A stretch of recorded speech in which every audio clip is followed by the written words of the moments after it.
కూర్చుని చేసే ధ్యానానికి ఎలా సిద్ధమవ్వాలనే దానిపై ఇప్పుడు క్లుప్తంగా చూద్దాం.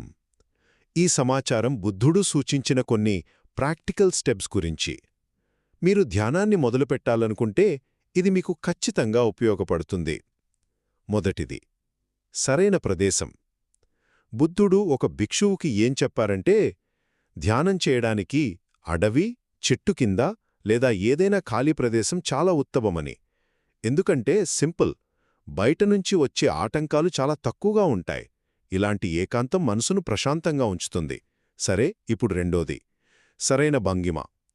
కూర్చోవడం ఏకాగ్రతకు బెస్ట్. బుద్ధుడు దీన్నే నిశీదతి పల్లంకమన్నారు, అంటే కాళ్ళు మడిచి కూర్చోవడం. ఇలా చేయడం వల్ల శరీరం ఒక పిరమిడ్లాగా స్థిరంగా ఉంటుంది. అయితే ఇక్కడ అత్యంత ముఖ్యమైన విషయం ఏంటంటే వెన్నెముక నిటారుగా ఉంచడం. ఇది నొప్పి నివారించడమే కాకుండా శ్వాస సజావుగా సాగడానికి కూడా హెల్ప్ చేస్తుంది. ఇక మూడవది, సరైన మానసిక స్థితి. మీరు ఎంత సౌకర్యవంతంగా కూర్చున్నా మనసులోకి ఆలోచనలు వస్తూనే ఉంటాయి కదా. శబ్దాలు, శారీరక నొప్పులు, ఇలాంటివి. వాటికి రియాక్ట్ అవ్వొద్దు. వాటిని కేవలం గమనిస్తూ ఉండండి. అవి వాటంతట అవే వచ్చిపోతాయి. మీరు స్పందిస్తే మాత్రం అవి మీ మనసులో నిలిచిపోయి మిమ్మల్ని ఇబ్బంది పెడతాయి.